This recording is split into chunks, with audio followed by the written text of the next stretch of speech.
ഇത് ഞാൻ കുറച്ച് കാലം മുമ്പ് നടത്തിയൊരു യാത്രയാണേ.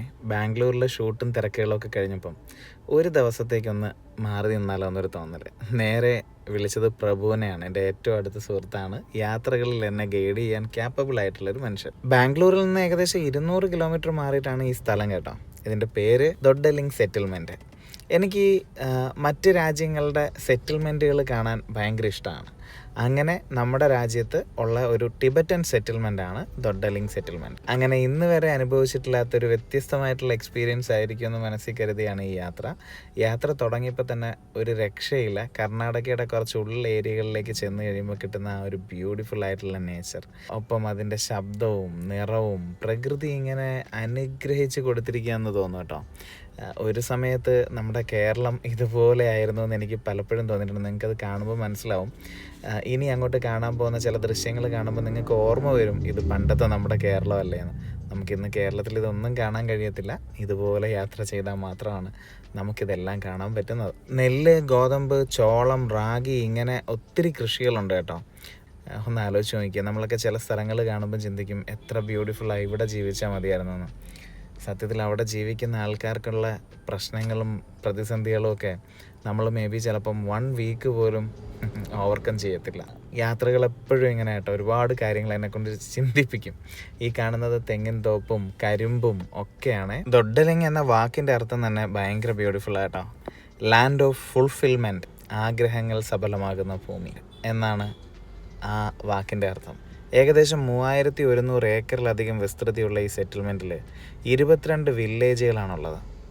1974 ഗവൺമെൻറ് ഓഫ് ഇന്ത്യയുടെയും കർണാടക ഗവൺമെൻറ്റിൻ്റെയും സഹായത്തോടെയാണ് ഈ സെറ്റിൽമെൻറ്റ് ഇവിടെ സ്ഥാപിച്ചത്. അന്നിവിടെ എത്തിയത് ഏകദേശം 3160 ടിബറ്റൻ സെറ്റിലേഴ്സായിരുന്നു. ഇന്നിവിടെ ഏകദേശം 3000-ലധികം ആളുകൾ താമസിക്കുന്നുണ്ട്. ഇവിടെ താമസിക്കുന്നവർ ഒരു ദിവസം ടൂറിസ്റ്റായി വന്നവരല്ല. ടിബറ്റിൽ നിന്ന് സ്വന്തം നാടും വീടും ജീവിതവും ഉപേക്ഷിച്ച് ഇന്ത്യയിലെത്തേണ്ടി വന്ന ഒരു സമൂഹത്തിൻ്റെ പിൻതലമുറക്കാരാണ് ഇവിടെ ജീവിക്കുന്നത്.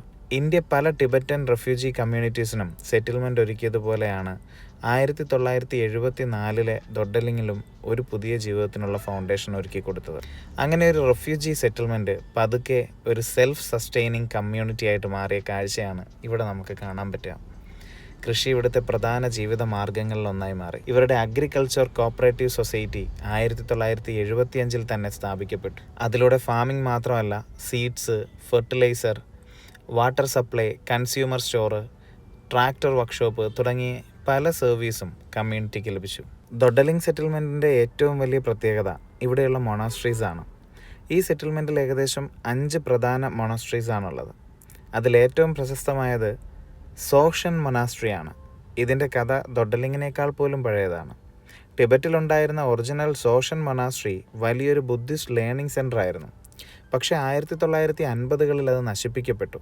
പിന്നീട് ഇന്ത്യയിലെ ഈ പുതിയ സെറ്റിൽമെൻറ്റിൽ അതിനെ വീണ്ടും പുനർനിർമ്മിക്കാനുള്ള പ്രവർത്തനങ്ങൾ 1980-കളിൽ ആരംഭിച്ചു. ഏകദേശം 11 വർഷമെടുത്ത് പണിതീർത്ത ഈ മൊനാസ്ട്രി ഫോർമലി ഇനാഗുറേറ്റ് ചെയ്തത് അന്നത്തെ 14ാമത്തെ ദലൈലാമയായിരുന്നു. അങ്ങനെ ടിബറ്റിൽ നശിച്ചുപോയ ഒരു വലിയ സ്പിരിച്വൽ ട്രഡീഷൻ സൗത്ത് ഇന്ത്യയിൽ, നമ്മുടെ നാട്ടിൽ വീണ്ടും ജീവൻ നേടി. കർണാടകയിലെ ബിലിഗിരിഗംഗ ഹിൽസിൻ്റെ സമീപ പ്രദേശത്തായിട്ടാണ് ഈ ഒരു ഏരിയ ഇന്ത്യ ഗവൺമെൻറ് അവർക്ക് കൊടുത്തിട്ടുള്ളത്. അതുകൊണ്ട് തന്നെ ഇവിടെ എത്തുമ്പോൾ സിറ്റി ലൈഫിൽ നിന്ന് വളരെ ദൂരത്തെത്തിയ ഒരു ഫീലിംഗും കിട്ടും. വലിയ ടൂറിസ്റ്റുകളും ഇല്ല. സ്കൂളുകളും ഇൻസ്റ്റിറ്റ്യൂഷൻസും ഹോസ്പിറ്റൽസും സൗകര്യങ്ങളും ഒക്കെ ഈ പറയുന്ന സെറ്റിൽമെൻറ്റിനകത്ത് തന്നെയുണ്ട്. പല രാജ്യങ്ങളും അങ്ങോട്ടും ഇങ്ങോട്ടും സഹായിക്കാറുണ്ട് എന്ന് പറഞ്ഞു കേൾക്കുമ്പോഴും നമ്മുടെ രാജ്യം മറ്റൊരു രാജ്യത്തിന് കാവലായതിൻ്റെ ഏറ്റവും വലിയ ഉദാഹരണം നമ്മുടെ നാടിനടുത്ത് തന്നെ ഉണ്ട് എന്ന് മനസ്സിലാക്കിയ ഒരു ദിവസം കൂടിയായിരുന്നു അത്. ഈ കാണുന്നത് ഇപ്പോൾ പണി നടന്നുകൊണ്ടിരിക്കുന്ന അവിടുത്തെ ഏറ്റവും വലിയ ബുദ്ധപ്രതിമയാണ്. നല്ല സമാധാനമുള്ളൊരു ദിവസമായിരുന്നു. എനിക്ക് സത്യം പറഞ്ഞാൽ 2 ദിവസം കൂടെ അവിടെ താമസിച്ച് അവരുടെ കൂടെയൊക്കെ നിൽക്കണമെന്നുണ്ട്. പക്ഷേ എൻ്റെ തിരക്കുകൾ എന്നെ അതിനെ അനുവദിക്കുന്നില്ല. അതുകൊണ്ട് മാത്രം ദൊഡ്ഡലിംഗിലെ മൊണാസ്ട്രികളോടും അവിടുത്തെ ആൾക്കാരോടും ഞാൻ കണ്ട ബുദ്ധിസ്റ്റുകളോടും എല്ലാവരോടും യാത്ര പറഞ്ഞ് നാട്ടിലേക്ക് ഞാൻ തിരിച്ചു പോകുന്നു.